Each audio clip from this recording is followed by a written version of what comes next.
Ooh, here comes the boiling hot tea. Boy, get your glass. Have a sippy.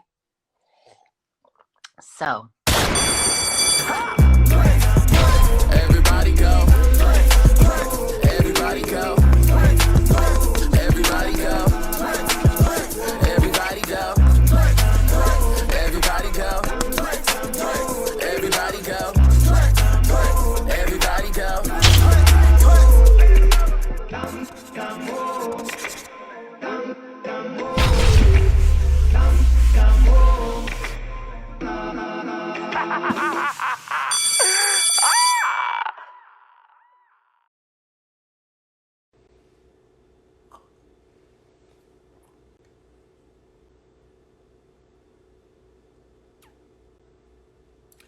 Not only am I on time, the bitch is early.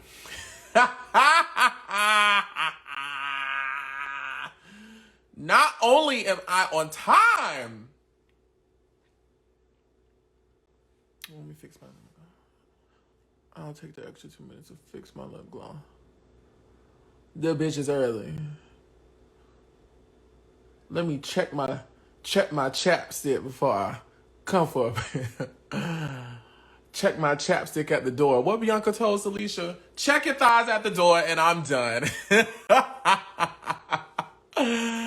Listen, y'all, I am so happy and I am blessed to be sharing these top model experiences with you guys. As I've always say, and I will continue to say, it started off as me just being a nosy bitch and wanting to know things such as who the fuck stole the granola bars?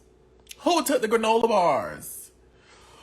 You know, just secrets about the show, and it's metamorphosized into something more where I believe a lot of girls and eventually guys who will come on as I delve into the later seasons, they're coming on and they're being able to share their stories, you know? You guys have to understand that when Top Model was out and it was pumping and cranking, there was no such thing as Instagram Live. There was no such thing as Facebook. No, Facebook was around, but the idea of people being able to voice their experiences and voice their emotions and their feelings was not a thing during that time.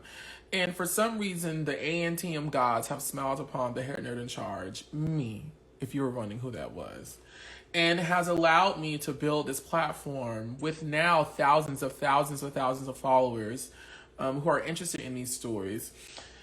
Has allowed me to build a platform where these contestants can come on and share these stories. And I actually feel blessed that I have that opportunity to do so, you know. As much as there's been love and appreciation and joy for what I do, you know, some of you other bitches have snuck your heads in as well. And before I blocked you and prevented you from ever commenting on my content again, you know, I do like to hear what you guys say, and you guys feel like, you know, it's a Tyra bashing party, and, you know, the girl, no, it's not that. Oliver Twixt, me, the hair nerd in charge, is solely interested in collecting stories from every cycle of America's Next Top Model. As many of my previous co-hosts have attested to on my Instagram posts, never have I ever pre-screened anyone or fished out for details. There was one person that I actually did ask. I was like, hey girls, you got a Tyra Banks story? Because I don't want to continue to be gagged and all this other stuff, and y'all come in here and I'm just sitting here gagging, looking crazy like, oh my gosh, I didn't know y'all were going to say this. But never do I pre-screen anybody because I want to be as shocked as you guys. I don't have any vendetta against Tyra Banks. I don't know the bitch.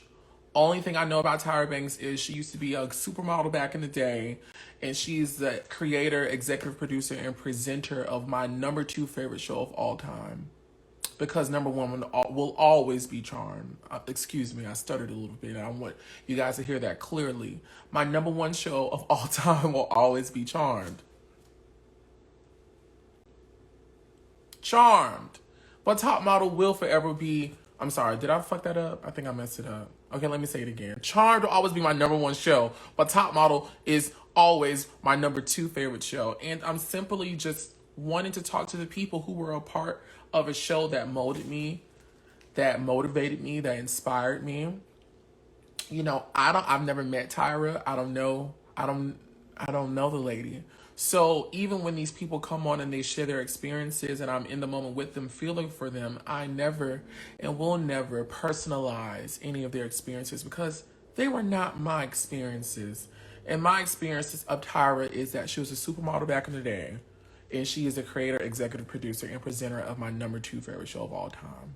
And until I meet the bitch and she does something messed up to me, I will continue to have great feelings about Tyra Banks because she has done nothing personally to me. Now, of course, I'm hearing these stories and I'm hearing repetitive things and themes and whatnot. So, of course, me being a college educated man, where I graduated at the top of my department when I went to Morehouse College in music with the emphasis in the voice and conducting, I was taught when you see things occur more than once, maybe it's not coincidence. Maybe there's a pattern. However, I am not an interviewer. I'm not a journalist. And I'll be quite honest to say, who's calling me? I'm sorry, I'll try. And I'll be quite honest to say, a large part of me doesn't give a fuck. I don't give a damn. I don't give a damn. I don't give a damn. You know, I don't give a damn. All I care about is getting my 24 stories from 24 cycles. However, I am blessed to have given the opportunity to have people like Virgg, aka Steff. Her name is Steff, but we all know her as Virgg when she was on Cycle 20 of America's Next Top Model. I'm blessed to have these people want to come share their stories with me. It means a lot to me, and it lets me know that what I thought would be something small is serving a greater purpose in life, and it means something to a whole lot of people, and people are getting healed.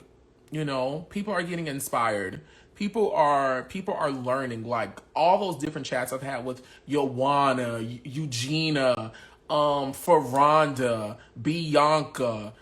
Every single last girl has come on and has dropped a nugget that has inspired me. And from the comments and when you guys DM me, which I so love when you guys DM me and talk to me one-on-one, it is inspiring a lot of people. And I'm going to bed happy every night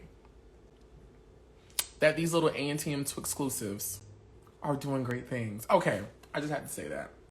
All right, y'all. So Instagram told me to tell you guys that I am a part of their beta program where they've rolled out this thing called Instagram Live Badges. Oliver, what are Instagram Live Badges? Well, you know, like on YouTube when people can go live and you can send tips, tip money and stuff like that. Well, Instagram has this feature now. So I have it turned on. I'm not asking nor begging. I'm just letting you know because they told me to let y'all know. They was like, bitch, we not finna invite you in our programs and you're not telling the people what you got going on because your lives be popping and you need to let the people know what the program we got going on. So I was like, okay, girl, I want to continue to sit at the table. Let me tell the people. So I'm telling y'all now. Instagram has a new feature called Instagram Badges where you can send tips if you're really enjoying the show. Now, further on, as our lives get more popping and more popping and more people come on, I will be using this to filter live Q&As. But at this point, I just had to let you guys know so they wouldn't get mad at me again. Listen, we are talking to Virgg from America's Next Top Model, Cycle 3, and she is in the chat. Now, I mean, Cycle 20. America's Next Top Model, Cycle 20. Excuse-moi.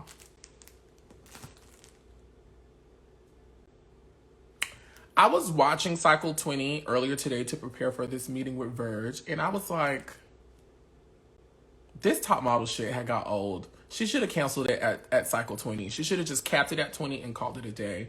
Like, it was so cheesy. Like, I'm sitting here watching it, even the graphics and the music.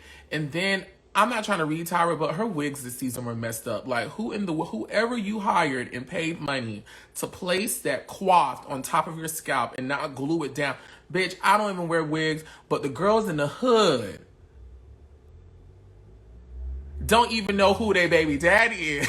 That was a housewife reference. But the girls in the hood at least know to apply enough glue so that the wig is glued down to the scalp and it's not bent back like it's doing calisthenics.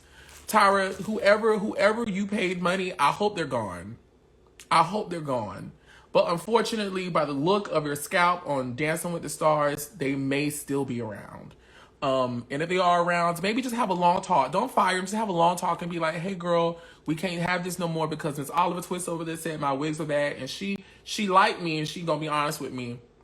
The wigs were horrible. Okay, I done got on a whole tangent about Tyra's wigs. All right, let me stop. All right." I'm talking to Virgg today, and so how this chat came about, because honestly, I'll be honest, when I was considering who I would talk to for Cycle 20, I didn't think I would be talking to Virgg because, she wasn't around that long. But she DM'd me and she said that she wanted to join me in a live chat so she can talk about her experiences because no one has ever heard her story or what made her quit and all those other things. And so, like I said, going back to earlier, now that this platform has taken a different shape and people being able to voice their opinions when at some point they weren't able to, I found it my responsibility to allow her this opportunity because her story should be heard. Especially she is my LGBTQ sister. It's important to me that my community gets heard, especially now in a society where an orange man who's no longer in office has created this environment, this toxic environment, where people aren't included no more, where people feel like they're less than because they choose to live their life differently. So we are going to talk to Virgg today, and she is already in the live, and I'm sorry. Am I showing y'all too much chest? I'm sorry. Hi. Oh my goodness, how are you? I'm good. How are you? I'm well, girl. I cannot complain. It's a great day today. I don't know why I'm so happy. Sun is shining through my window. It's a beautiful day. It is a beautiful day. What do you have in your glass? I was inspired by Eugenia to I never had tried vodka apple juice before. So that's what I have in here. And I already finished one. I'm on my second, but I needed to calm my nerves. So I was just about to ask you, what is a vodka apple juice giving? I've never had that before. girl, I just a couple shots of vodka and threw some apple juice in to where it didn't taste too nasty, and then I just chugged. And it's the tea. It's the tea, absolutely. The tea I'm about to spill. Because I have a lot.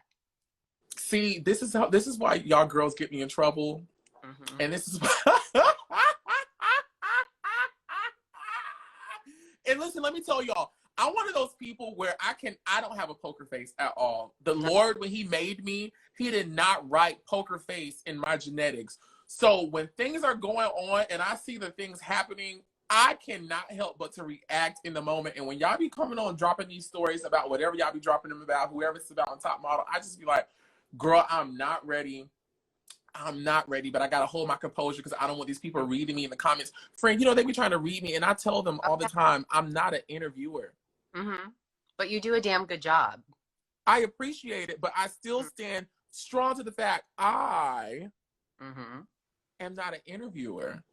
So, all the formalities and the normalities of the things, I don't know any of that because in my normal life, I am a ratchet, loud, banjo bitch. And when I get excited, all couth goes out the door.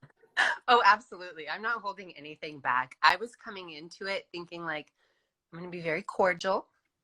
I'm going to keep it cute. No. I have things I want to say. I have shit I want to spill. I'm going to let it out. I don't care. I'm over it. I mean, girl, let's not act like you not sitting with the guy that gets the things, and you was not about to bring your pretty ass over here and be cordial and be sitting over with those high lifted cheekbones. We want full honesty, full transparency. You're gonna get it. Oh, absolutely, absolutely.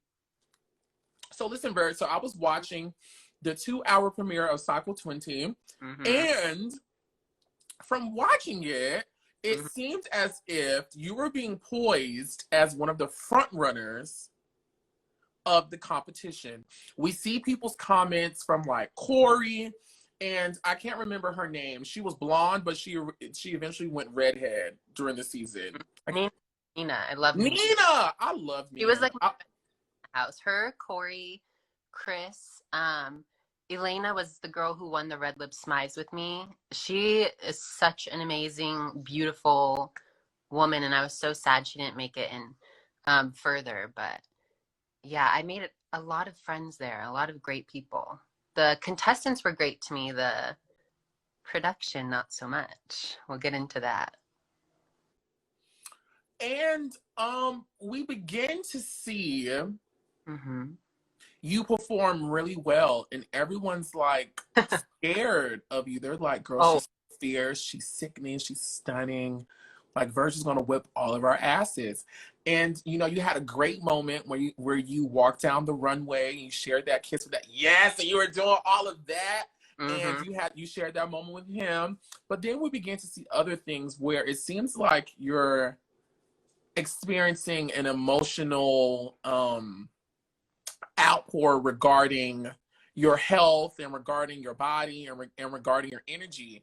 And from watching it, it seemed from when you talked to Tyra, it was like, you know, your health and your energy and, you know, making sure that you transitioned and all the other things was more important to you than continuing on in the competition. And you quit. You said, girl, I'm gone.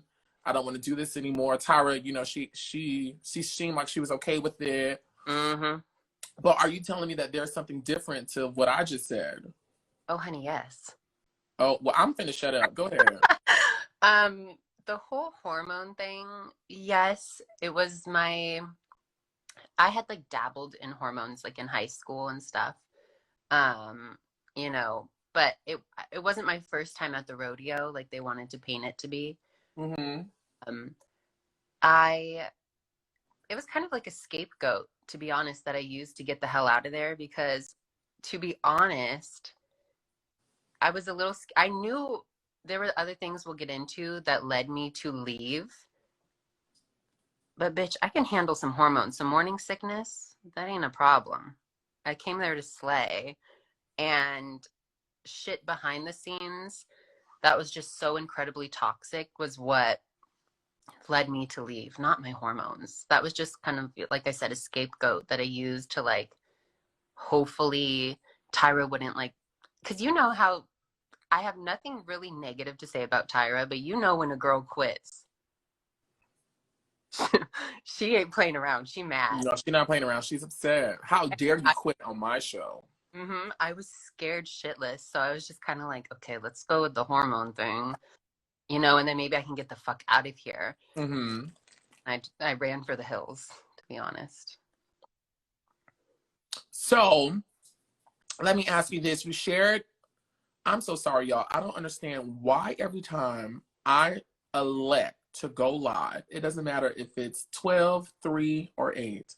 My dog wants to walk around and clack around on our wooden floor with her nails. Mm-hmm. It is the most distracting. You ever have you ever know when the people take their nails and they rake it across the thing? That's exactly what I'm experiencing right now. Every time she clacks around, Cookie, go sit down and do not get up until I'm done talking to Auntie Virgg. Now. Give her the look. The Tyra stare. So there was a moment in the audition week where you shared that you were very inspired by Isis and her story. Yeah. So what made you audition for Top Model, and what was the process like between you auditioning, you winning that online thing, and then you actually being there in front of the judges and taking in the whole audition week experience? So actually my first time auditioning was cycle 19, the college edition. I wasn't even in college yet, but bitch, I wanted to be on the show. So I like made up this plan. I'm like, okay, I'm gonna just tell them like what college I'm going to. I'm gonna try this. And they told me like, well, we're interested in you, but because of logistics or whatever, you can't be in the cycle. Okay. So then cycle 20 comes around, the auditions, and they had the Red Lip Smize competition. And I was like, oh, I got this in the bag. So I posted a photo. Tyra had this app, you know, kind of ahead of her time. I'll give her that. Where it like morphed your face into this kind of like alien shape. and I don't remember if the app came with the red lip or I put the red lip on, but whatever. And I just remember posting this photo, and then immediately casting directors came to me and they're like, "Oh my God, we love your picture. We want you on the show. Da da da da da. Would you be interested?" I'm like, "Well, yeah, duh." Like I submitted the photo, and then yeah, I went off to casting week. And it was fine in the beginning. I'll say that. They had us up in, like, I think it was the Hilton Hotel. It was like near Universal Studios. That's all I know. As long as it wasn't the Beverly Hills Hotel, because Alicia told us that they don't pay the full nights for the girls to stay. So we're glad it wasn't the But Beverly Hills and it was the Hilton. yeah, so everything was fine during that time. So there's about a week where prior to filming, they kind of give you these like preliminary tests to check your mental health, and they make you take like a urine test, a physical, all that shit. I'm like, I hope y'all not testing for anything, you know. Like, are they gonna kick me out? What? But yeah, no. It was fine. I passed all of that, and then we started filming. Mm-hmm. Can I say one thing? I think they left it in the show, if I can remember. They were trying to do this whole thing with ANTM Airlines, where at the back of this fucking hotel, they had set it up where it looked like all of the boys and all of the girls. They had it separated, mind you, until that night with the masquerade runway where we had the Mm-hmm. you're completely separated. The girls, we never saw the boys until that point. And I just remember I'm thinking, like, they're having us at the back of this fucking hotel acting. Are they trying to play it off like LAX or something? They've got us coming in, walking up to the camera. It was so corny, but yeah, they had that moment, and then from that point on, we did like the masquerade runway, the casting week, like, you know, where we see the judges, all of that. Yeah, but that was like the beginning of it. ANTM Airlines, can you tell me more about that? I'm slightly fascinated. Girl, what were they trying to do? Honey, I don't know. I don't know. It was like they told us, "Oh, we're gonna make it look like you guys are just getting off the airplane and you're arriving and you're gonna get on the bus and then go to the first destination," which was the theater, this grand, beautiful, beautiful theater. And I think it was in downtown LA. I'm not positive, but in the LA area. And, you know, that's going to be your first challenge. So I was like, okay. That was kind of it. They literally just had us walk out from the back of the hotel in front of cameras with like our luggage. And I'm thinking, who the fuck is going to eat this shit up? Because I'm not. I'm here and I'm not eating it up. So I don't know. But, you know, corniness. That was the first hint for me of how it was no longer like America's Next Top Model, this fashion competition. It was very much Jersey Shore, the real world kind of energy, and that's not what I signed up for.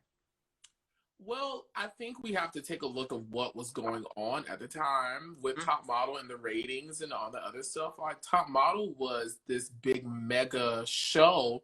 And I remember fans out there that are watching, do y'all remember when there was an article put out that said America's Next Top Model had like the highest ads, like the highest ad slots at the time?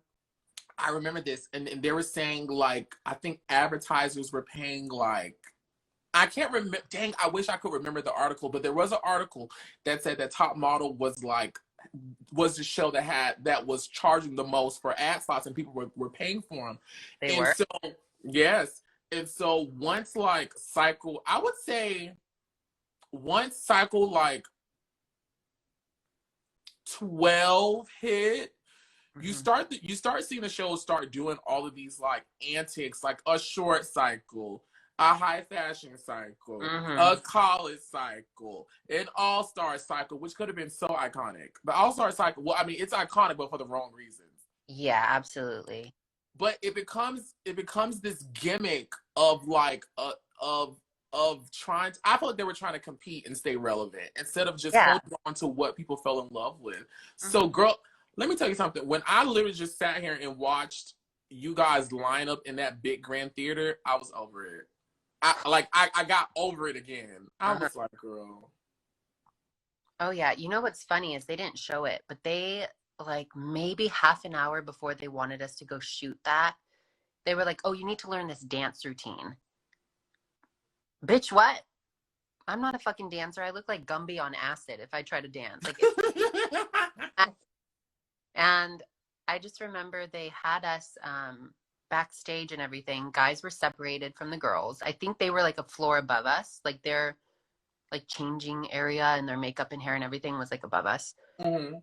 Um, like right before we went out there, they're like, "Oh, we're gonna have you do this move," kind of like a, I don't know, honestly, not a salsa, but it was some kind of like dance, and then they kind of scrapped it. But you didn't see that in the show, but they had us doing some move, and my fucking shoe came off right before I went down those stairs. I had to like hold that on.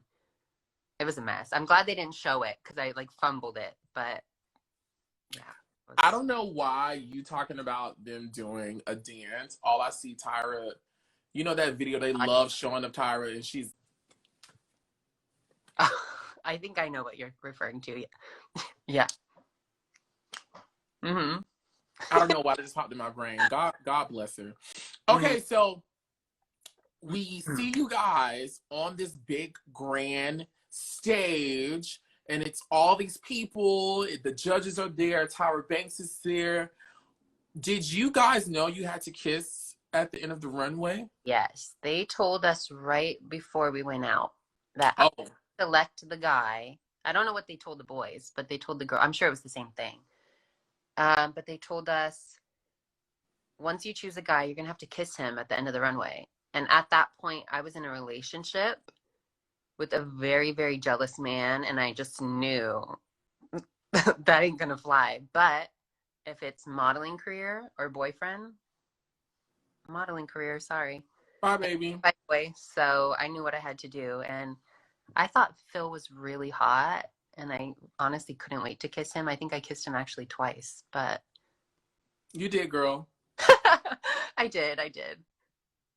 I went in for And so you're getting this news that you have to kiss a guy at the end of the runway. it. Mm-hmm. Let me ask you this: did people know at the time that you were transgender?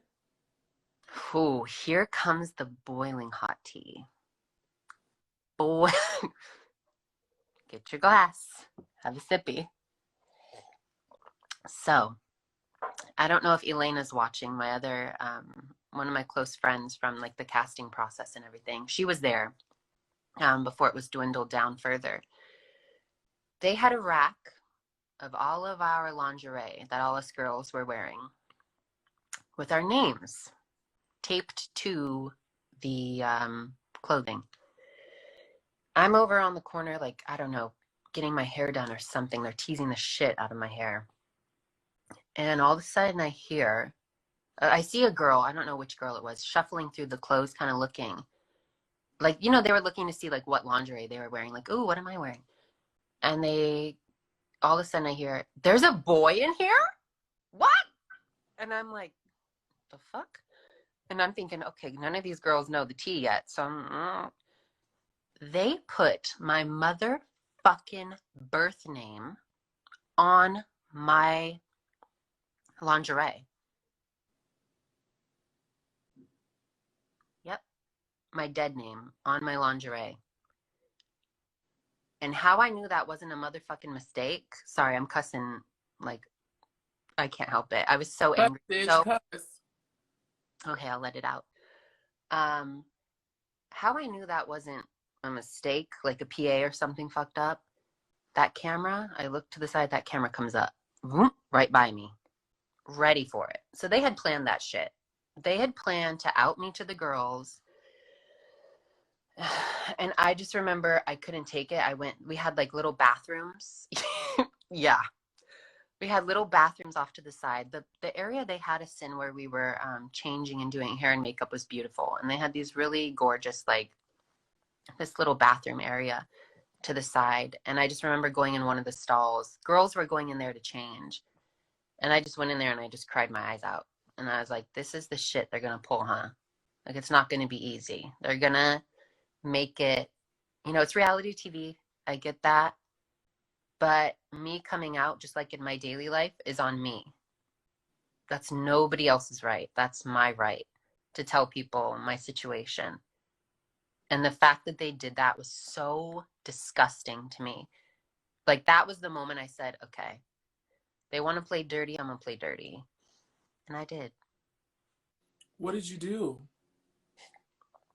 Well, I mean, quitting threw them for a loop because you know they have writers.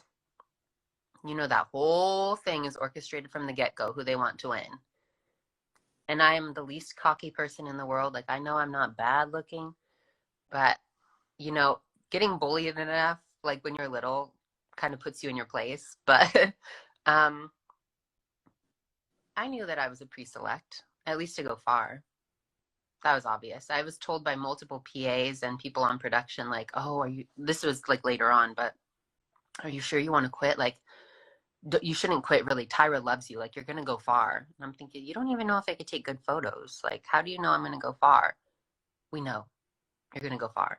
Like, okay. So that kind of, you know, was messing with my head. Like, maybe I should stay. Maybe I shouldn't go.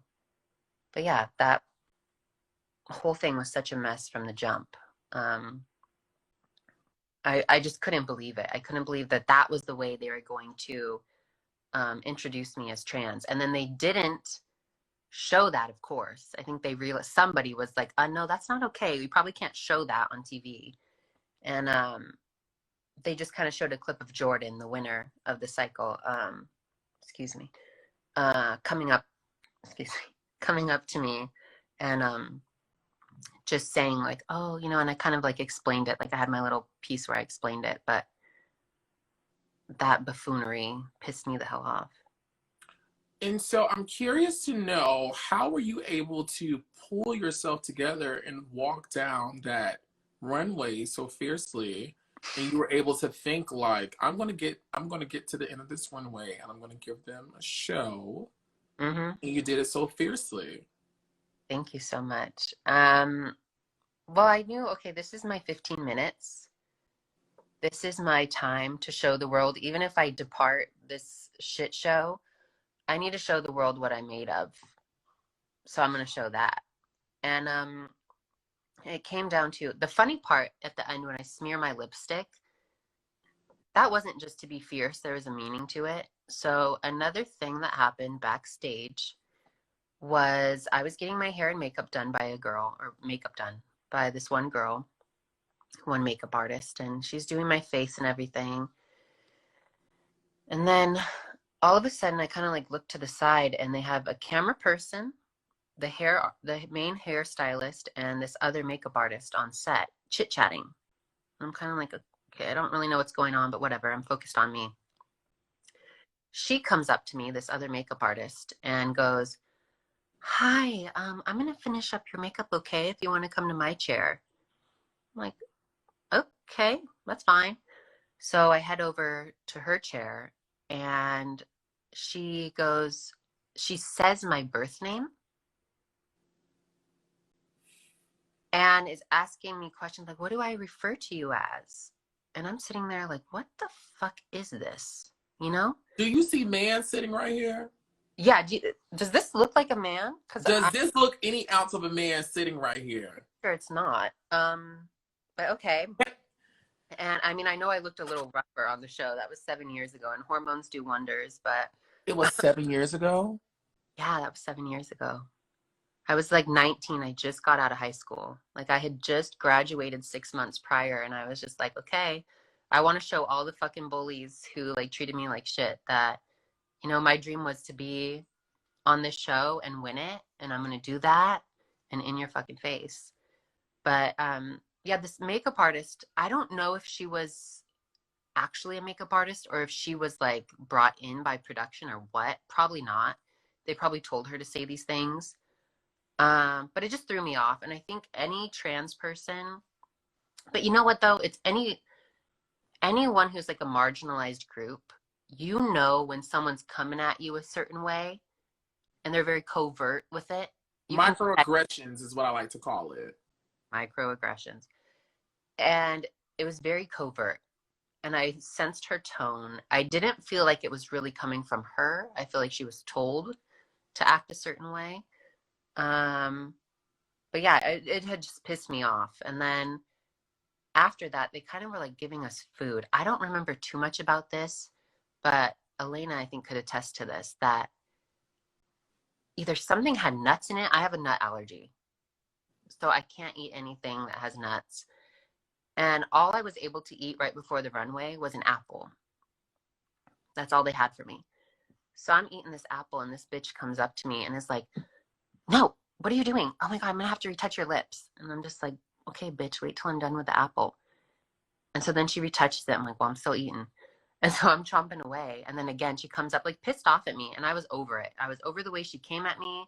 I was over her like interrupting me trying to eat some damn food. I'm like, I just need something in me. Like, because you know they don't feed the top model girls. They don't feed us. And so then when I got to the end of the runway, I was just so mad about what happened. I was like, fuck this. She's so worried about this damn red lip. And I'm like, screw it. And I just smeared it all over. Oh. That's why I smeared the lipstick, not because I was trying to like, pull focus or anything. That is so poetic. Right. Oh my God, that is so beautiful. Let me tell you something. I have a thing. Mm-hmm. I have a thing, and this is probably not the best time for me to verbalize it, but I just have a thing when for lack of better terms, in the context of this conversation, the straights, they do these things, especially to the trans girls, like, girl, you already knew what I'm sorry. Let me sit up right fast. Girl, you already knew what the tea was. Oh, yeah. You already knew what the tea was. There was no need for you to get in front of a camera or the people and be like, well, what do you want me to call you? Bitch, do you see a mustache on my face right now? Never. Bitch, you see fish. You see straight out the can fish right now. Tuna, honey. You see titties, cinch waist, and ass. And high cheekbones that will rival the Himalayas. Why are you even asking me this question right now? This is how I know I could never. It's probably a great thing the stars never aligned for me to ever think I could even for a millisecond think I could be on Top Model, because I would have got disqualified, because I have a thing about respect. You may not agree. You don't even got to tolerate me, but you will respect me. Absolutely. That's the only thing I ask. Respect. But that should be like, everybody should just demand respect. As long as you give good energy, it should be what you get back. I've digressed. So let me ask you this, Virg. Okay, so after you kissed, when you kissed him, did the guys know that you were trans? No. They did not know. So only thing the guy, who was the guy that you walked down the aisle with again? What was his name? Phil. Phil just knew that you were a woman, right? Yes. Okay, because I'm replaying it in my head, and I don't know if it was then or later, but he was like, I think I kissed something that wasn't other than a I didn't really like that. That wasn't too kind or nice. And I would like to say I don't think Phil is that type of guy. I think he probably just speaking out of ignorance, maybe. You know what it was? I can't tell me. I can't confirm or deny, but I believe a lot of it was editing. I know the part where he walked into judging and they asked him, are you straight? Are you this? Are you that? That had nothing to do with his own insecurity or in any way. He's a straight man who, I mean, I don't know for sure, but he did not have any ill will towards me at all. He was a very kind person. Every single contestant was nice to me. I never had a problem with any contestant. It was all production, judges, that stuff.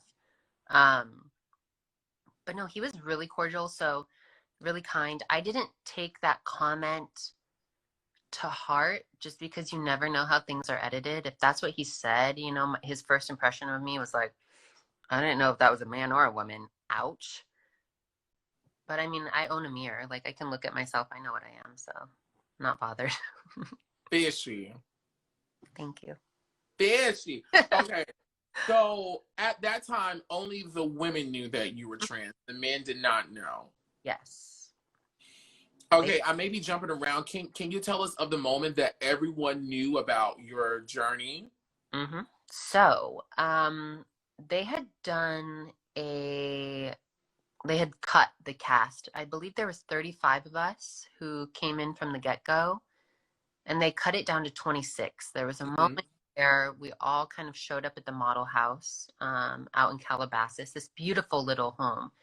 I say little though, because I'm like, girl, I've seen bigger homes on Top Model. Like, this is all you got? You know, it was still beautiful. It was still amazing. Where the square feet at? Where the square feet at? Exactly. I'm like, one story? That is Oh, funny. they're preaching it's cycle 22.0. And I'm thinking, okay, No, it's cycle. It's what is it? It's cycle double X. Oh my god, it gives so me a headache. I was not about to do any of that corny shit. They couldn't get me to do any of that. But I know what you mean. It was like double X. Double X 2.0. I don't know. Tyra needs to be shot in her knees and made to walk to the nearest gas station for that. Tyra, I love you for all of your contributions, girl. But whoever sat on the creative team and thought it was a great idea for you guys to change, first of all, you changed the theme song. Mm-hmm. Double X 2.0, baby. Oh my God. And she had that wig on her head. I'm still mad at the wig. Let me You see if know, I can. it Virg, was talk to the people. I'm gonna see if I can find this damn okay. wig. It was very wiggy, but let me tell you this. Seeing that woman, no matter what people think of her, seeing Tyra in real life, oh my God. I can An about imagine. absolute, like, when I say alien, I mean it in the sense that just so beautiful. I'd never have seen someone that was just like so unreal. Absolutely gorgeous. Beat for the gods. Yeah, that's the Party City moment. But Tyra, I love you. But why? It was a terror to me. It terrorized my life. It terrorized me. it was very obviously a wig, but she just looked so good. And her body was so snatched. I was just like, oh my God, I can't believe I'm here right now. Like standing in front of Tyra. Um, but how the boys found out. So they had done that cut down from 35 to 26. And this is at the point where I lost Elena, my Smize challenge buddy. And I was fucking heartbroken because I loved her. And she was like, me and her were the ones. It's so funny. I'm going to sidetrack a little. On the way to that masquerade runway show, they had us on a bus and they had all the girls partying and shouting. And Elena and I were the only two there really to be models, in my opinion. Maybe some other girls, but we were there to model, not to be a contestant on like the Bad Girls Club or something. Not that I don't love the Bad Girls Club, but that's not what I'm here for. And a producer came up to us and told us, like, if you two want to stay, you better get the hell up and like act a fool, or you're not going to stay around. Like, you gotta, have that camera time. And it was just kind of at that point I realized, like, okay, they want me to be more extroverted, more crazy. And for the two of us, it that just wasn't who we are. And she was eliminated. The 26 of us, They told you. yeah, They I told y'all ass. Y'all that, didn't listen. that storyline. But they moved us into the house. All I can remember, I never formally came out to everybody. Something was said. I don't know if it was a cameraman or a producer or what, but all of a sudden, after we had kind of like moved in, before the final cut to 16, some boys came up to me and just kind of asked, like, oh, we heard this or that about you. And I was like, yeah, I am trans. I don't feel like I need to like announce it to the world. To me, it's like a medical thing. I don't identify with that word. It's not, I would never label myself that. It's my reality, but it's not my defining characteristic. Like, there's a lot more to me than that word. But I can just remember having a conversation with like Dawn and Marvin, sweethearts, absolute sweethearts. They were so nice to me. so understanding, just kind of like, oh, I would never know. Looking at you, I'm just like, thank you. But yeah, honestly, the guys were really, really nice to me. There was a few who I think were just kind of like, what? You know, they never heard of that before. But the guys were nicer than the girls, and the girls were nice too. It's just if I compare the two, the guys were even cooler about it. You know, Virg, I will say in my experiences of being a gay man, I've had better experiences with men Preach, than women. preach. And the only thing I can attest it to my experience, I can't make it to anybody's experience. For those of you who follow me, who like really who've been following me for years, you know, I've always had this very androgynous thing about me where, you know I'm a man, but you know, my I do have a large butt. I do have a woman's shape. And booty. Yeah, I do have a large I have a natural large butt. And I do have a woman's shape. Some may say my face translates a little bit more female than male. I don't know. Very But soft.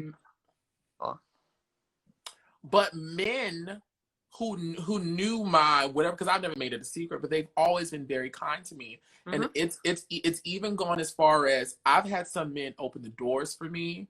I've had some men just like innately, and I think it's because of the like whatever is on the inside of me that gives off an energy like I give off a feminine energy, and you know, it is nothing about like, oh, they were trying to hook up with me, and I mean, but that's a whole other story. But for the most part, like even in high school, like the football players used to like, they treated me very nice. Like they used to do stuff for me. They used to treat me very nice. Now, girls, I've had to cuss out a lot of women and be like, excuse me, y'all, bitch, I don't want to be you.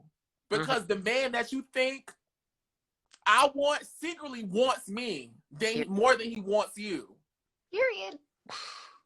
I'm not trying to compete with you, mama. I know I'm a man. I know what the Lord put between I know who I am. I'm not trying to compete with you.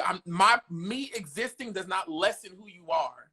Just because I may rock an eyelash better, a lipstick better, my ass may look better, my face is more softer, and the boys come to the yard when I bring out the ice cream does not lessen who you are as a woman. And I feel like a lot of times in my experiences, I've come across women who are not secure within themselves. Because let's be very honest, sis, a man gonna do it regardless. Period. If a man like it, he gonna do it regardless. It don't matter, man, woman, child, infant, ant, cloud, piece of whipped cream. He gonna do it regardless. Exactly. I digress. You know what's so funny is in school, guys were really nasty to me. I was so like accustomed to that behavior. So when I got on the show and the guys were nicer to me than the girls per se, not that the girls were mean in any way, but the guys were, you know, more talkative with me. They wanted to know my story more. That was so new to me. I think I even said like I never even had like a conversation with a straight man outside of like family. Excuse me. But it just, yeah, it was weird. But I can attest to the same thing growing up. Like there were instances where men were, you know, nicer to me. But after the fact, after I've completed my transition, after high school and everything, I've never really had, and I don't want to jinx it, but I've never had awful moments with men. Men are like really cool about it, but it's women, and it comes from a jealousy standpoint where they look at me like, oh, you can't have a baby. Oh, you had, you know, you haven't been born with a vagina, you know, all that. And it's like, well, girl, it doesn't matter. Like, sorry, if you're bothered, step your pussy up. My gay mama, T.S. Madison, told the girls. She did. The queen, Maddie. Love her. She told the girls, step your pussy up. Because let me tell you something. I am a man. I'm a proud man.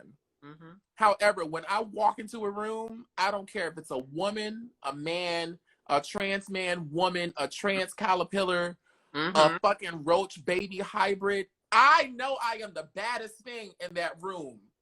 You have to always walk in a room like You that. have to.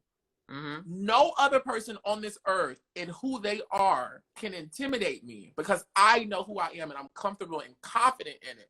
And I feel like a lot of times women, and you know, Mm-hmm. I feel like a lot of times women, when it comes to us in our community, Mm-hmm. when they're not confident in themselves, they take those insecurities out on us as if us being and our presence is some type of trying to take away from who they are. No, mamas, be No, you. absolutely Step your not. pussy up for it Yeah. crumbles. It's like I had to fight for my womanhood. I wasn't I wasn't blessed with this. I had to, though my brain biologically is female, my body was not. I had to fight to make the outside match the inside. And that struggle is something you can never take away from me. Nobody can. And it should be something that as women we admire our differences, because this is a man's world and we're trying to even everything out. We're trying to make sure there's more equality and that we're all equals, but we have to stick together. And I don't know, it pains me when women in the past and sometimes still are so vindictive towards me. It's like, I didn't do anything to you, I just existed, and I guess I looked better than you and that bothered you, but your problems with me are not my problems, they're your problems. Okay, back to top model because we kind of got on a little tangent. I just oof.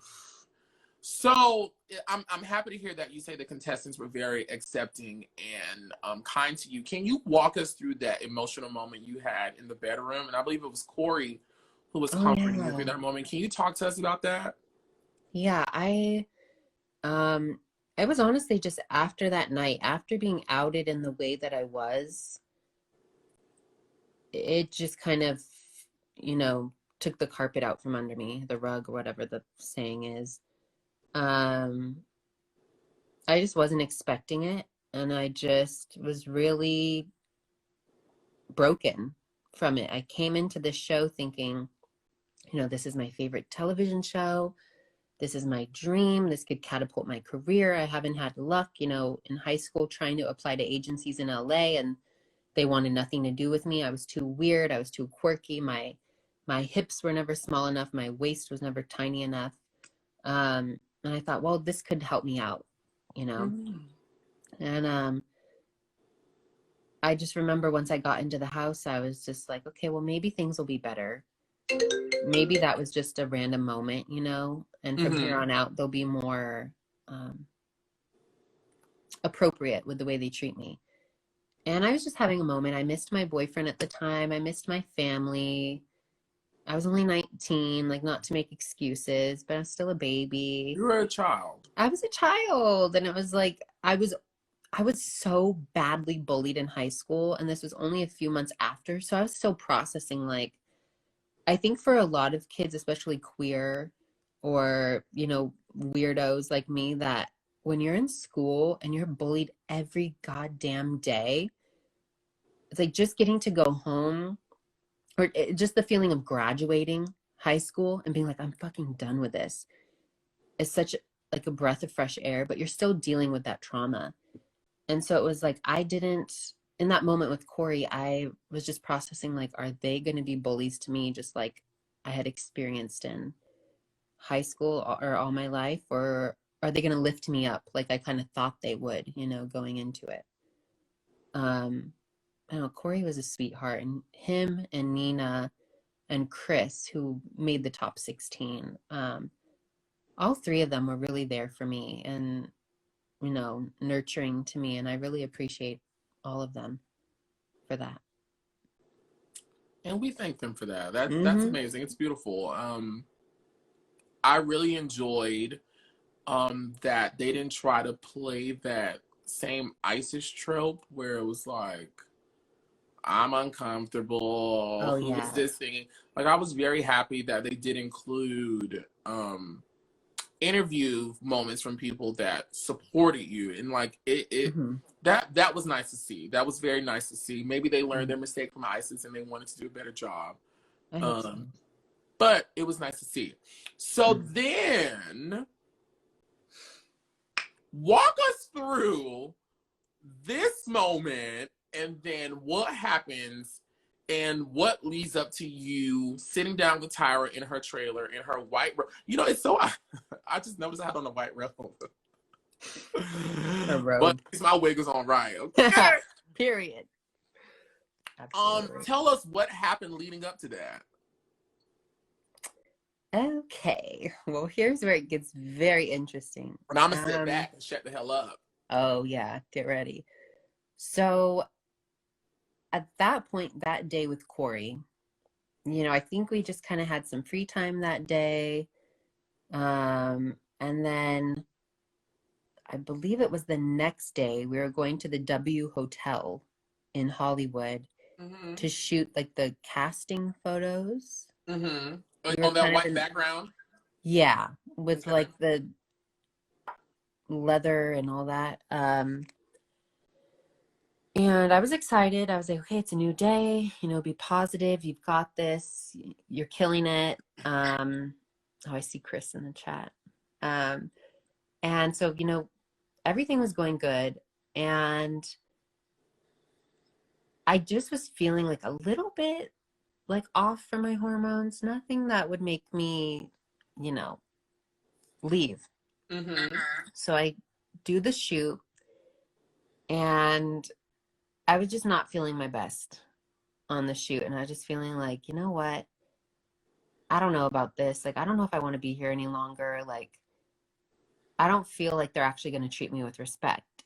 Because while we were in hair and makeup, the filming hours are crazy on Top Model. You're there filming for like 12, 14, sometimes 16, it feels like, hours a day.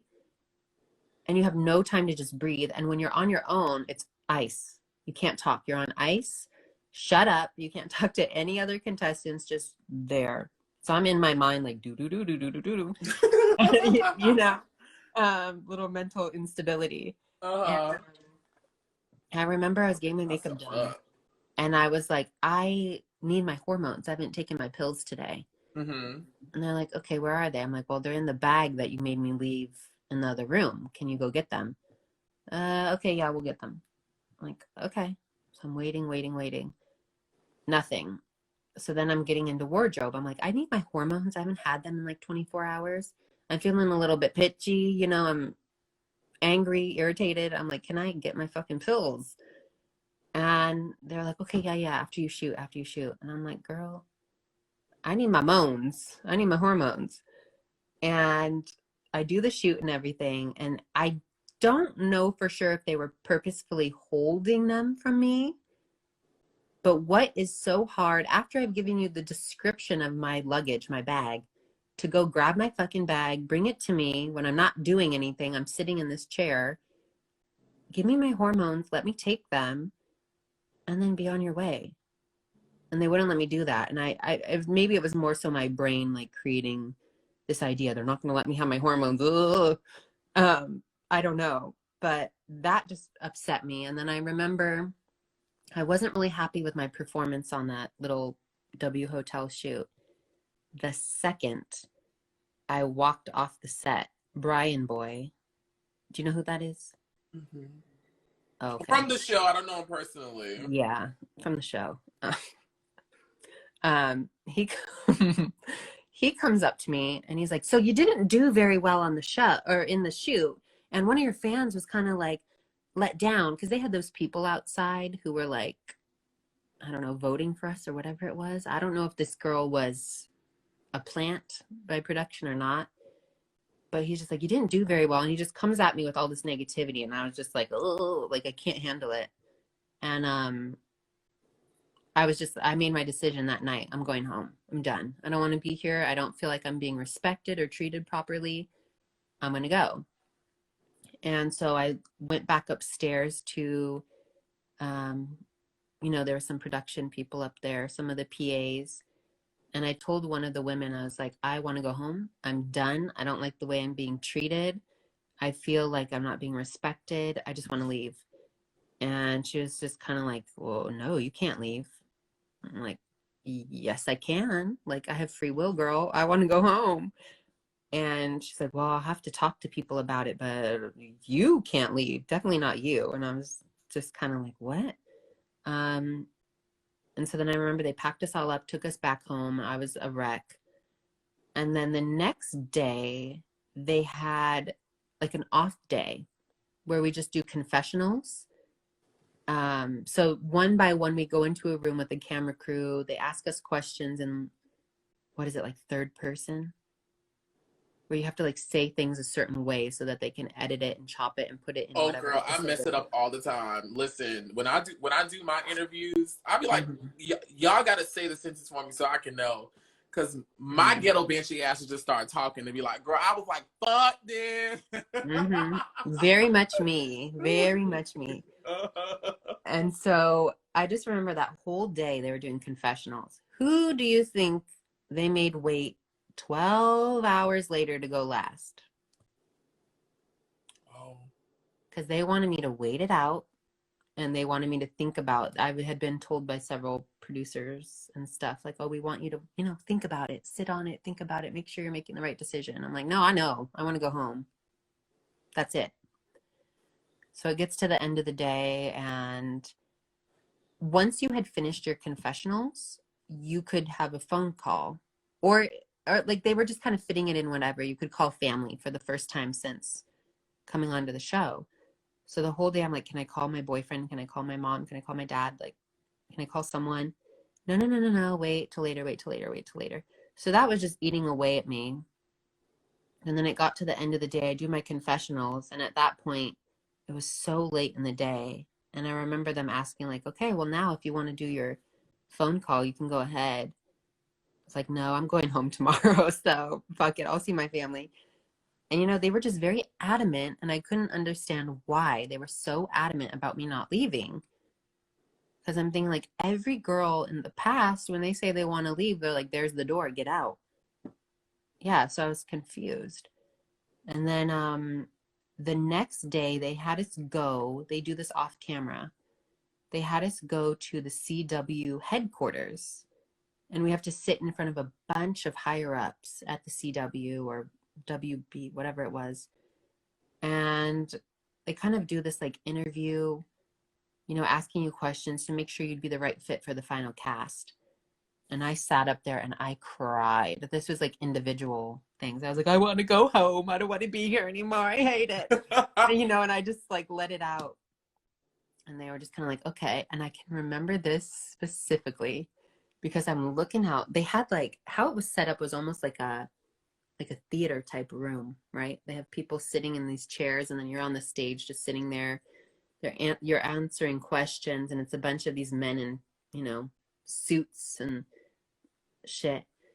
And I kind of look to the side as I'm answering questions, like crying, and I see Tyra sitting in the audience, but she's got on this like shaggy red wig, no makeup, like, all inconspicuous. But I spotted her, and then I just remember like kind of looking at her as I was crying and saying, I just want to go home. Like, I don't like it here. I don't like the way I'm being treated. And I really couldn't crack through, her exterior.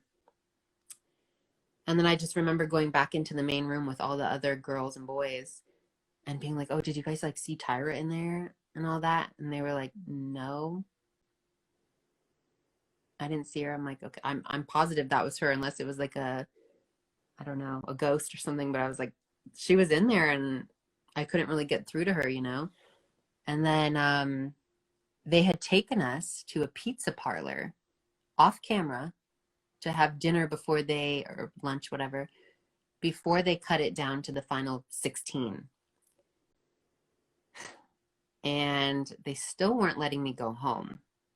And I was fed up. And I was like, okay, I got to get the hell out of here. Like, I'm about to run or something. So they take us to this pizza parlor. I want to say it was like in Culver City. And off camera, I remember they had us all walk in, no cameras, no nothing, but it was crew and the models, no Tyra, no judges. But they had us on like the second floor, the loft of this pizza place. And I can remember I was sitting next to Clea, such an angel. She was so sweet. And I'm sitting there and we're on ice, so we're not allowed to talk. And I'm trying to eat, but I'm like going through it. And I just said to Clea, I'm like, I need to get the fuck out of here. Like, I want to go home. And I think at that point I was really having a mental breakdown because I felt trapped. I felt like a prisoner.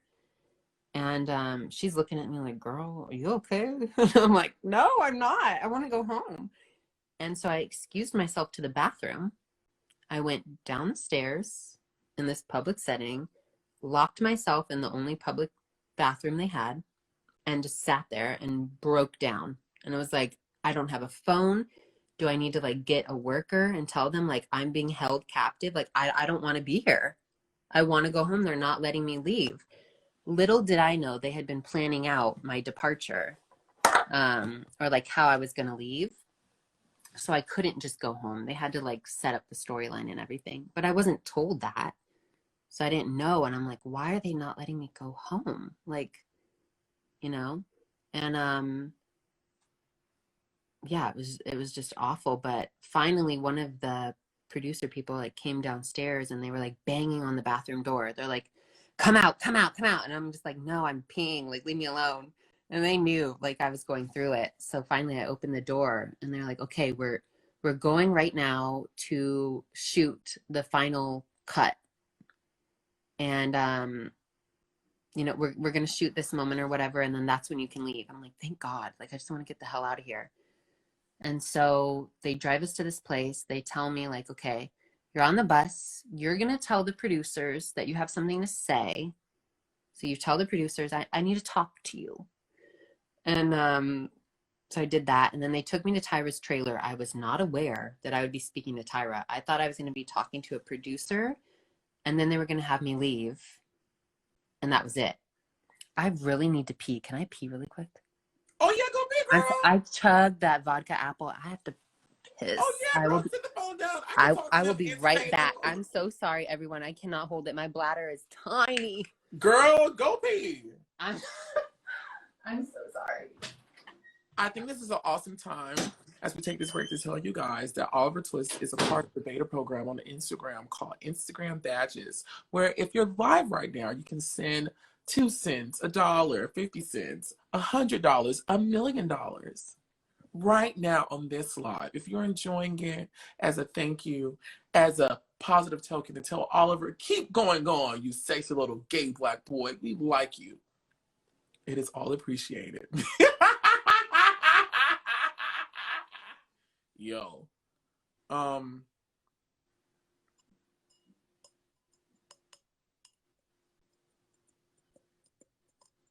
Damn, the story was just getting good. It was getting damn good. Damn. In the meantime, guys, be sure to go check out my other interviews I've done. I've interviewed, let's go down the list. Let's go down the list of all the America's Next Top Model Twixt exclusive that I've been able to put in my little pocketbook. Here you go. And it don't go. Sorry, I clicked on the wrong thing. Here we go. Bam.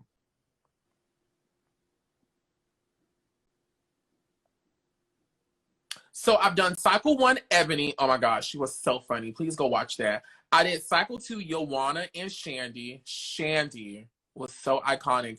And Joanna actually was like kind of prophetic in our talk. I was like, girl, you been in my business? What you talking about? Girl, you an evangelist now. Cycle 3, Amanda and Kelly Jacob. Yes, Kelly Jacob. Please go watch that one. It was so great. And Amanda, me and Amanda talk like every day now.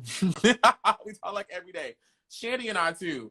Cycle 4, I did Naima and Kenya, which I still have to get part 2 from Kenya because Mama had a lot going on in her house. I was like, girl, if you don't tell these people to sit their ass down, I'm trying to get a tea from you, and you walking around, they bam and knocking shit down, signal going in and out. Please, you terrorizing me right now. All right. Cycle 5, Lisa. Yo, from my talk with Lisa, the thing that sticks out the most when Lisa was like, I tried to send Tyra a baby gift and she sent it back. You know, well, maybe she doesn't feed her kid.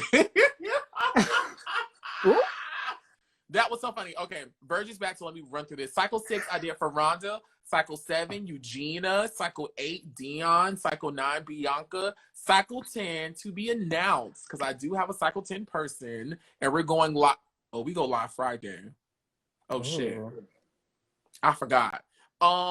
Cycle 12, I did Tiana, and then I did another one with Tiana and Amina. Please go watch that. That was very funny. It was all three of us live together. Cycle 14, I did Alasia, and then Cycle 20. Oh no, let me back up. Cycle 18, I did Alicia White. Please go watch that Alicia White interview. It was so good. It was so that was my favorite. It was so amazing, and just how she was able to vocalize and really put to words her experiences, and I think of what a lot of people experience when they do reality TV.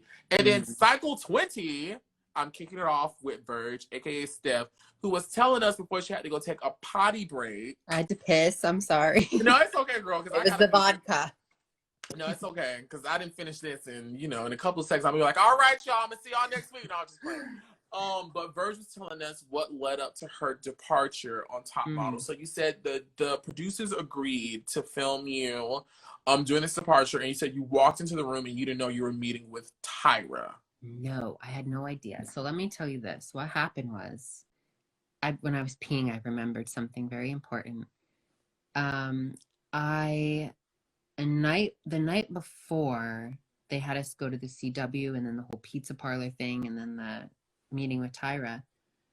A producer came up to me and told me, if you are deciding to leave before we cut to the final 16 or 14 models or whatever, I think you should reconsider and at least wait until we select the top 14, like on camera. And I was like, okay, why? Well, you are in the house. You did make it into the top. And I'm like, well, yeah, duh, I know that. But sorry, like, not to be cocky, but I mean, hello. That I was well aware, but they said, because if you remember cycle 19, 20, and maybe 21, I don't know how long they did this, but they had that whole fan voting thing where the fans voted, and they rigged it and stuff. This man told me, if you make it into the house, if you wait it out at least a week or two and you really don't like the dynamic, we will send you home, eliminate you, and then we can just bring you back with the fan vote before we go overseas.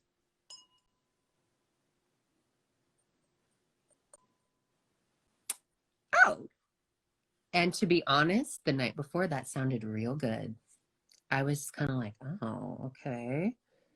I don't like the dynamic of this house, but if I can be brought back.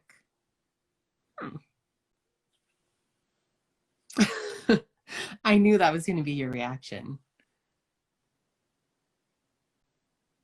But are we shocked, though?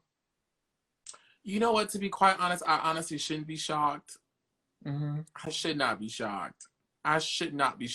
But there's always a little bit of piece of me, a little hope that clings on. Mm-hmm. But it's hanging. It's hanging. Dangling by a thread. Listen, in the words of the iconic reality TV star herself, Evangelist New York Tiffany Pollard Brown, it's clicking. But it's clicking down. It's clicking down. Mm-hmm. So I was told that, and that definitely tempted me. I don't know if that was completely true or if that was their last-ditch effort to save me, because I know that, like I said, I don't want this at all to come across as cockiness or, being cunty or anything like that. It's just the fact that I was well aware, as being a fan of Top Model since the beginning. I know kind of how this show works. Maybe they weren't aware of how much I knew. But I definitely was a pawn, or like a main character to go far. So the fact that I was quitting right away, they had to rewrite shit or come up with shit, So I definitely fucked up their plans for the season. And I think they were doing whatever they could to just kind of make me hold it out and stay. But yeah, I was told that. And then I, had that whole scene they filmed with me getting out of the bus. and going to Tyra. And I did not know that I was going to be speaking to Tyra one-on-one. I thought they were just going to be like, okay, get your shit and go home. And then, can you hear me? Mm-hmm. Okay. I didn't know if it cut out. But all of a sudden, I like get in the trailer, I sit down, and Tyra's there, and I'm just like, oh shit. Like, I was prepared for a Tiffany moment. I was ready for her to just scalp me alive, like drag me for quitting, you know? But no, she Ooh, was real. Virg, I'm so sorry to interrupt you. Can I say just one thing really Yeah, fast? go So ahead. I'm learning about this badges thing like in real time, and I see for the people who sent badges during this chat, there's a Mhm. badge next to your name. So as an incentive, because y'all know I don't read the comments or the questions. If you send the badge and I can now see this badge, it now will differentiate to me. And if you want to ask myself or Verge a question live, I will answer it because now I have a thing that tells me I need to pay attention to this little thing. Okay. Sorry. No, you're good. But yeah, I just sat down, had a talk with Tyra. She was really sweet, to be honest, but I was Good. just scared. I was afraid. We all saw Psycho 4. We all know how she was with Tiffany and other girls. So I thought, I'm about to get myself scalped. Like, oh God. I was prepared. I was prepared. But no, she was really sweet about it. You know, the camera was on us. This is important. Of course. The camera's on us, you know, having our moment. And then I'm just like, okay, well, thank you so much for the opportunity. And she's like, okay, you can go. And, you know, she's smiling. Camera goes down, walks away. I was like, okay, I'm done. Really? Like Yeah. literally, camera goes down, she walks away. She just like got up, and I was getting up as well, but it was like, that's it. You know, it was just a TV moment. I feel though that she really liked me. I really felt that. And she was never nasty to me in any way. That's not to invalidate the way she treated other girls, because other girls have their stories, and I can definitely see that, you know, that was, you know, very real. I could definitely see that. But with me, you know, she kind of let it go. She was understanding, and the whole hormones thing was a lie. But, you know, I just wanted to get the hell out of there. And yeah, and then I departed. And what was funny was after, so they have like PAs, you know, the assistants on set and all that, walk you around. And a cameraman and, or producer, whatever, and a PA had come up to me, and they kind of had me sequestered while they were making the final cut. And a woman, I won't say her name, came up to me and said, you know, you were Tyra's favorite and you were going to go all the way. And I was just kind of like, okay, well, that's done. You know, that's not happening now. So it's kind of like they just kind of made me feel bad about it. Like, well, you had this big opportunity and, you know, you could have been the first. Like, I'm not saying that I was going to, not saying I was the pre-select or anything, though they kind of made it seem that way. But I was just kind of like, I really beat myself up about that. Like, should I have just pushed through and dealt with the kind of ignorant behavior and then won the show and had it be this huge thing? But in the end, it was like, I really just had to do what was right for me. And it was, I cannot be in this environment where they're testing me on things that like I'm so sure of, like my identity. Like, what? I don't know. It was just a very toxic environment, to be honest. And so, wow, girl, the crazy thing is you've talked, we've, Take a breath. it's just like your experience. Girl, I just, I just have a thing. I just have a thing of just protecting trans people. Mm-hmm. Because you guys go through Thank you enough. for that. You guys Mm-hmm. go through enough. You guys go through enough within yourself. You guys Mm-hmm. go through enough with family and friends. You guys go through enough at the doctors. You guys go through Mm-hmm. enough. Like so many different lifestyle changes that you guys have to do. and you guys still go through enough and to walk into a space. I can only imagine being a super fan of a show and you have modeling dreams and aspirations, and walk into a space that you are excited to be a part of, and now you get here and you're seeing that this is what's going on, and it leaves you with that taste. I can only imagine. It fucked me up real bad. I can only imagine. So once you left, well, before I ask you about you leaving the house, besides that one sit down with Tyra, and you said she was very kind to you. Did you have any other moments with her, during filming or after the show, one-on-ones, conversations, anything with her? That was your last time speaking to her? Yeah, that was the last time. What were your experiences like with the other judges on the show? I know you spoke about Brian Boyd, and is his name Brian Boyd? I guess. Because I feel like I'm not calling him his right name. Is his name? Yeah, no, it's Brian Boyd. It's Brian. Oh, okay. I'm just making sure. Like, yeah. Yeah. I'm just being a bitch. Yeah. No, it's okay. Other than Brian Boyd, did you have any other experiences with the judges, good or bad?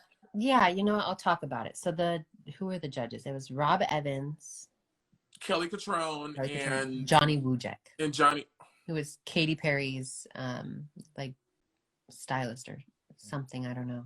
Mm-hmm. Johnny said some things that weren't worded so well, but I will say that man was rooting for me. He was he was in my corner, incredibly nice to me, would check on me, so endearing, loved him a lot. The way he would word things wasn't the most politically correct, but people have to chill on something. People get so up in arms about language, but what you have to understand is people who aren't in our community, who don't live our lives, who aren't surrounded by people like us, they're trying their best. They're trying their best. They're trying their best, so let it go, unless they're flat out like, you tranny, or something like that. Do you know what I mean? It's like, if it's not that, let people live. I don't know, people got really mad at him for saying some things, and I'm like, he really meant no harm. He was a good guy. Rob Evans didn't want anything to do with me, and that was very evident if you watched the season, which I did not watch cycle 20. After my episode, I couldn't watch it. I was just so defeated and everything, but I saw clips and I heard about the way he treated Corey, kind of coming at Corey with you need to be more masculine, you're too feminine, all this stuff. And I believe he apologized post-show. He became more educated, but I definitely got a vibe from him of, my situation he didn't fully understand nor comprehend. Kelly Catrone off camera was very nice. I had one interaction with her. On camera, she didn't really say anything to me. There is one moment I really want to talk about where, if you watch any casting episode of Top Model from start to finish, cycle 1 to cycle 20, whatever, there's that moment where we come in, we talk to the judges, and then they show us in our swimsuits, where we come in, we walk around. They don't really say anything to us when we're in our swimsuits. That portion with the swimsuits is filmed after we've all done our interviews, or at least it was on cycle 20. So they had us all do our interviews for the day during casting week, and then we all lined up, and they had the girls walk in groups, we were separated, blondes, brunettes, whatever, walk in front of the judges, and then they had us walk the little judging runway in our swimsuits. And I can remember walking in, and they had us separated in groups, and I walked, it was me and 3 other brunettes, I think. They have us walk, and these girls get to the end, hand on the hip, very basic pose, and I did some kind of, I don't fucking know, weird pose, and Tyra just kind of looks at me and is like, what was that? And I was like, I don't, I'm just doing my thing. And I felt a little judged in the moment. And then Kelly Catrone says, I can't remember specifically what it was, but it was something like, you remind me of one of those girls you'd find outside the Chelsea Hotel in New York, something like that. And I was like, what? And they weren't recording her. They were just recording us walking. I didn't figure out what that meant until I got home. And I Googled it. The Chelsea Hotel or whatever, I could have this wrong, was this hotel where like rock stars, I believe, or celebrities would go back in the day Yes. with like hookers and stuff and junkies. Yes. Yeah. And I was just like, oh, okay. So she's just calling me a crack whore. All right. I'll take it for what it is. Thanks, Kelly. But yeah, that was just kind of like a gut punch. And then Tyra like criticizing my pose. I'm like, do you want me to walk like these other 3 brunettes and do some pageantry ass pose? Because I don't want to do that. I'm going to do something high fashion. And then she kind of like criticized me for it. So I was like, whatever, but no hard feelings. Did you model after the show? No. So actually what happened, after the show, I had like a surge of followers and everything. This was back in like 2013. And I think I just felt a lot of pressure to like live up to what people thought of me. And I was about to have my surgery, my SRS. So I was going through a lot emotionally. And I just felt way too seen. I felt way too visible, and I was in the moment, I was just too young. I wasn't ready for spotlight in any way. And I just like removed myself from social media and disappeared. And I just focused, like I had my surgery, I had complications with that. I was like bedridden for over a year. It was awful. And then I just like went to school for nursing, tried that. I was in like an abusive relationship that I was in during the show. It was just a lot of shit, not to be a sob story because no one wants to hear that, but that's what it was. And then like a year ago, a little over a year ago, I just said like, this isn't working for me. And I had, oh, well, it was over a year ago, like a year and a half ago, I split up with that awful ex. And I just said, I gotta, you know, do what's for me. And the guy I was dating at that time, about a year ago, was like really supportive of me getting back into modeling, and I owe him for that, though we're not together anymore. I owe him for that. He really like pushed me to get back on Instagram and you know, follow my dreams. So I did. And then ever since that, I got signed to Slay Model Management in LA, which is an all trans agency. I have a great agent, Cece. And yeah, I'm just like, all the girls I'm with are like my sisters. Like I love them to death. We're so close. And now I'm just like trying to get, you know, back out there. I'm 27. That's fun, girl. You know, I like to think I look 21. You look I try to play it off. Great. Thank you. Moisturizer is key. But yeah, I don't know. I'm just like, it's never too late. Give it a shot. If it doesn't work out, I'll figure out something. But yeah. That is beautiful. I'm happy to hear that you've gotten back into your passion and your dreams. You let that no good go. Mm-hmm. Bye. You let him go. Virg, you look good, girl. Thank you very much. Thank you. You look I can finally look in the mirror and be happy with what I see. Because that was something that, rewatching the show, like what was it, like a week ago, when it came back on Netflix, I was like, let me jog my memory before I do this interview with Oliver. And oof, Lord, they were shooting me from this side.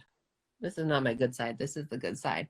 So watching every scene of that, I was just like, yikes. Now I can like look in the mirror and be happy with what I see. So that is amazing. Thank you very much. No, thank you for sharing your story with me. Of course. That is beautiful. And just to put a nice little bow on it, your aughts were more so with production and not so much with Tyra Banks. No. I believe Tyra really loved me. One thing that does need to be said, that woman is a producer on that show. It is her show. I believe she was well aware of some of the instances that were not okay, which for that, I'm a little bothered, but direct interactions with her were nothing but kind. Beautiful. Something we have to remember really quick about Tyra, though I can't speak for people who've had negative interactions with her. If it weren't for Top Model, there would be a lot of us LGBT people and other people who are ostracized who would not have been able to grow up with something like Top Model that brought us a lot of comfort. Yeah.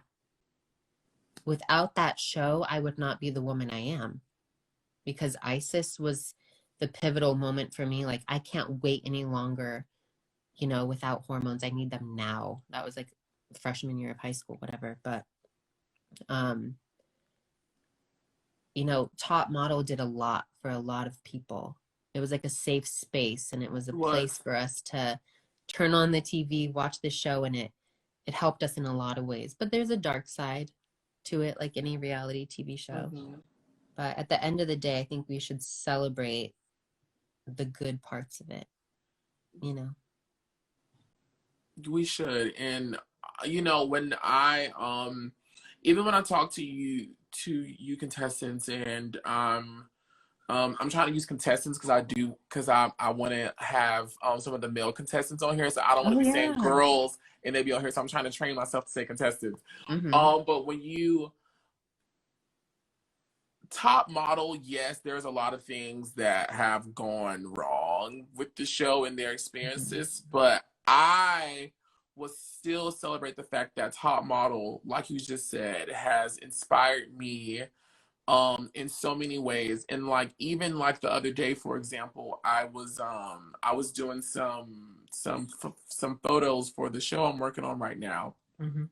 Instantly I went back to what I saw on Top Model, what I saw some of my faves do. And Top Model was a safe space for people like you and I, where we didn't have a place in society to be a part of, and Top Model showed us that escape. Yeah, it gave us an escape, and it gave us hope that, hey, there is a place for you out here in this world, because you have people like Brian Boyd, Johnny, Miss J, Mr. J, all of the the different queer people like Isis King who came through, people like yourself who came through. It gives us hope that there is a space for us out here. There are opportunities out for us out here. And I will always celebrate Tyra and the powers that be for giving us this show for 24 cycles that gave us it. I'm going to ask you one more question, but I want to talk to you guys who are watching. As I've been telling you guys this whole time, this live is a part of Instagram's beta program, which is badges. And so I see now, for you guys who have participated, there's a badge next to your name, but there's no way for me to set you guys apart. So as I'm talking to Virgg and asking her this last question, if you guys can, put your questions down. My people who got badges, put your questions down so that we can read them and we can answer them before we get off this live. I believe there are 6 of you so far. If you want to participate, you still have time. I'm so grateful for it. Everything is appreciated. I love you guys so much for sitting here and watching.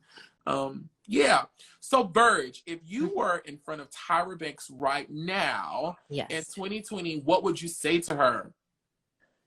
I would thank her for the opportunity. I would thank her for the fact that even though I was on the show for such a short amount of time, I felt like a loser, let me say, like for years after the show, because my main goal was like to win the show and like show everybody who bullied me in high school and like my life, all the people who treated me like shit, like, I got this. I can be good at something.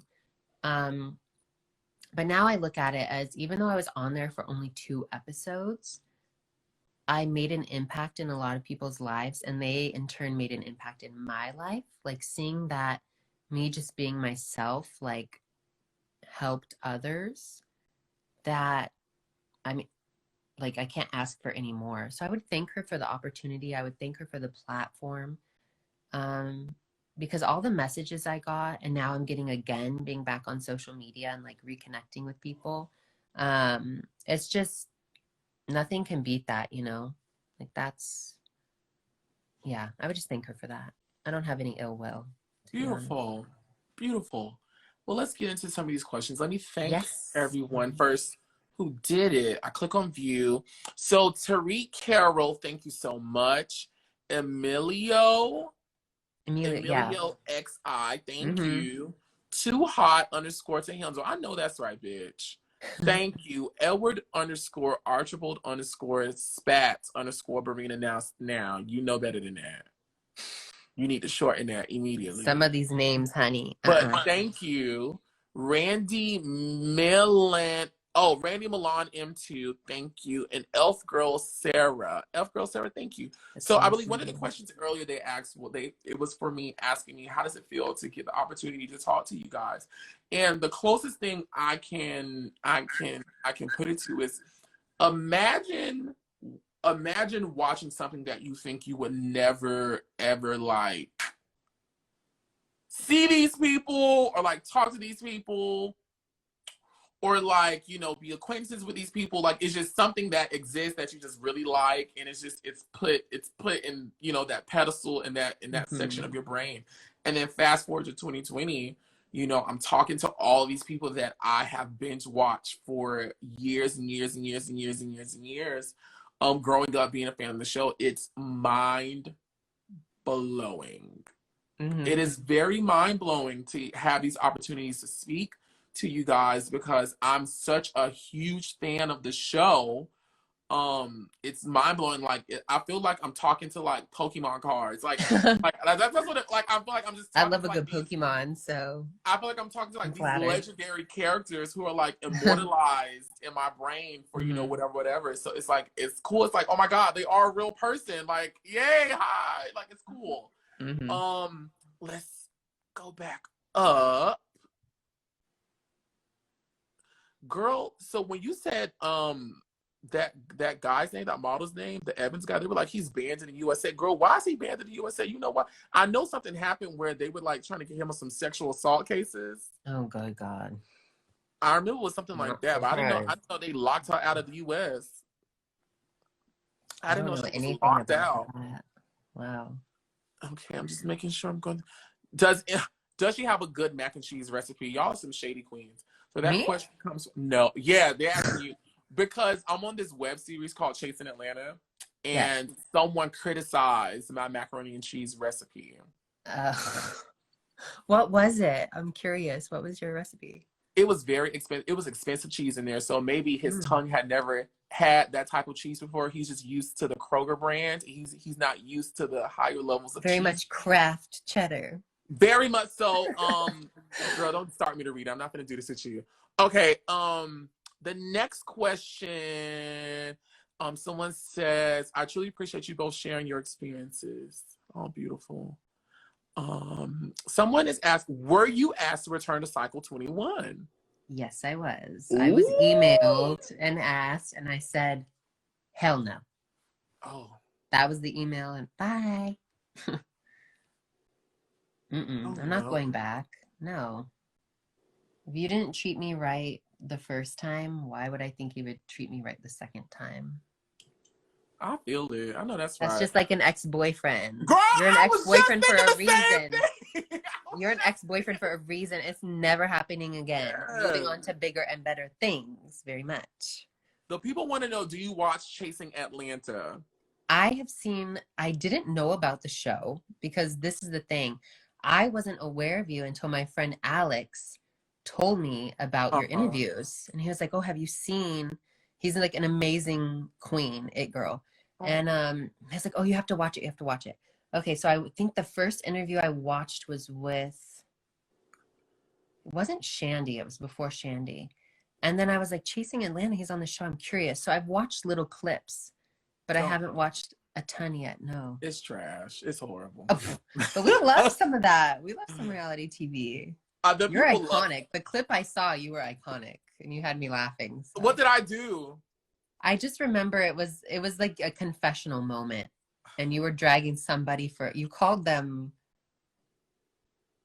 It was some other name. I don't remember, but just the attitude behind everything had me laughing. And I was probably high or drunk or something, so it was even funnier. But someone wants to know, was Marvin a horn dog like his edit? not when I was there. No, he was, I don't know. He, like I said, he was super sweet, super, super nice. Like checked on me. Him and Dawn just like stand out, and Corey on the boys' side. Like those three really stood out for me. They were so nice to me. Chris as well. There was a semifinalist named Danny. He was like this Italian, like he was the guy like boxing with Rob. And I had a big fat crush on him. Like the minute I saw him, I was just like, I want that. But he was especially sweet. Like he would always check on me before he got like cut. I don't know. He was just, yeah. But no, Marvin was not a horn dog at all. No. To Randy Milan, who keeps commenting that my macaroni and cheese was dry. So I'm just curious to see how you guys are going to react when I have video on my phone of everyone chowing and chewing. And I'm asking everybody, hey, is the food okay? And everyone's like, okay. So when that person decided to get in their interview and say that it was dry, it was news to me because they had never told me that. And if it was dry, why did they ask for seconds? All right. Oh. Is Dawn, as someone asks, is Dawn as fine in person as he is on TV? Yes. Don't give the eyes. Don't give the boys too much, sis. I try not to give the boys too much. I know, but you know what? A boy who is so kind and so accepting and treats me like the woman that I am, props to him. You know, and some people will be like, don't give praise for like the way they should behave. Well, you know what? That's just not the way it always is. And he and Marvin, those two were incredibly nice, and they were both fine as hell, and that's all I have to say. Okay, and then Emilio says, Steff, you remind me of Mila Jokovic. Did I say that right? I love Mila that Jokovic and Anne Hathaway. Any acting plans? I would love to do acting. I've taken a few acting classes. I thought I did pretty well, but I don't know. I haven't had any opportunities yet, but I'm just like getting started because I only got signed to my new agency in February of this year, right before COVID. So because of coronavirus, like all my opportunities have kind of, gone to shit pretty much. It's hard, our industry is hard right now. But in the future, hopefully, I definitely would love to do acting just as much as I love modeling. Yes, ma'am. Edward_Archibald_Spats_Barina, who said, I'll put him on the spot that's his actual full name. Well, Edward, let me tell you something. It needs to be like, I like Edward Archibald. That has like a nice role.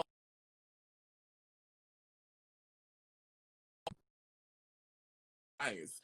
But they're wanting to know, do you think Jordan deserved to win? I think Nina was the best out of the girls who made it that far. I agree. Oh, girl, what happens, sis? Where you in? I'm sorry, I missed the question. Do you think Jordan deserved to win? I wish I had more in my cup. Okay, would you do an All-Stars if they brought the show back? Wait, no, I'll answer.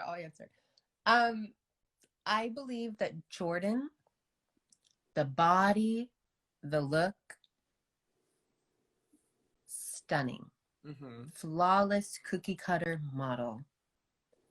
Do I think she deserved to win? I think guests wanted a blonde. Winner. My winner would have been Marvin or Nina or Corey or Renee. So, guys, I actually want to talk to Renee. Renee and I are from the same hometown. She's from Fort Lauderdale. I'm from Fort Lauderdale. Yeah, so I really want to talk to her. Gorgeous, because sweet woman. I felt like they gave her a hard time on Cycle 20. Like, there was like, it was, I don't want to get into it right now because I'll start talking about it, but I want to talk to Renee. Y'all go over there. Y'all tell Renee. Y'all spam her like y'all do. Tell her I want to talk to her, and I'm coming to her inbox very soon. Virgg, those are all the questions. How you feel? You did such a great job. I feel good. Thank you. No, I just, like, it's been years and I could not wait to just get this off my chest and let people just know the truth of it, because I just didn't like the fact that, like, I disappeared. People all thought, like, oh, she couldn't handle hormone therapy and then she just, like, gave up on her dreams. No, there was a lot more to it. So I'm just glad I got to share, you know. I want to ask this question because he did write it before. Do you stay in contact with Corey?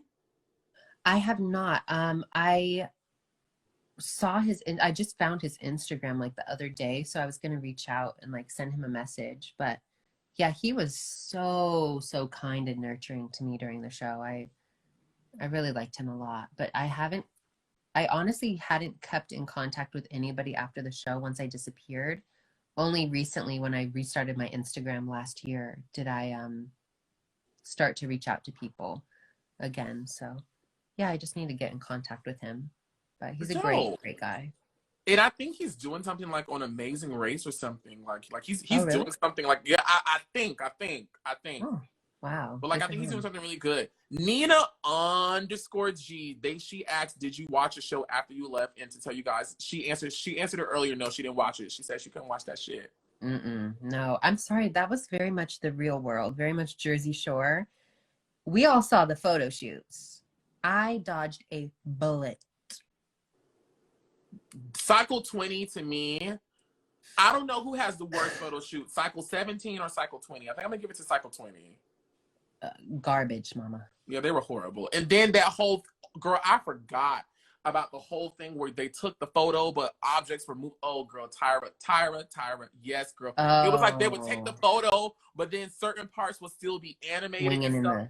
Yes, like Tyra, girl, no, like Queen, I love you, but they need to take her wig, tie it up to the back of a car, and drag it slowly down the tallest hill of California because that was a fool.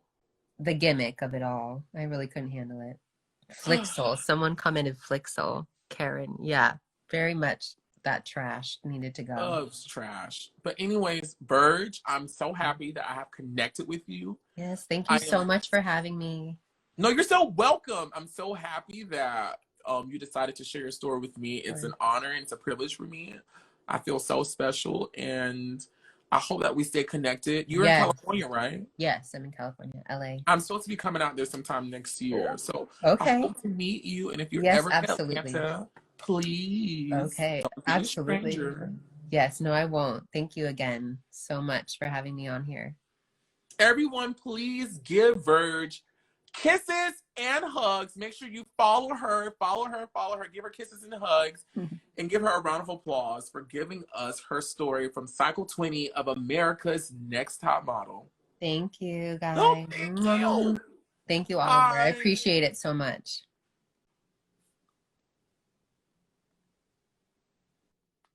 Well, that was amazing. I'm glad I did that. See, I don't listen to you bitches. Y'all bitches like, oh, why are you talking to her? Why are you talking to her? See, she gave us a great story, and I'm pretty sure it's going to help and inspire someone. Listen, as you guys know, this video will be posted on my YouTube channel later. I am going to premiere tonight. I love you guys so much. Please be sure to subscribe, like, follow on everything I do so you can stay updated on when I'm doing my next exclusive A&TM exclusive. I have one this Friday with a Cycle 10 girl.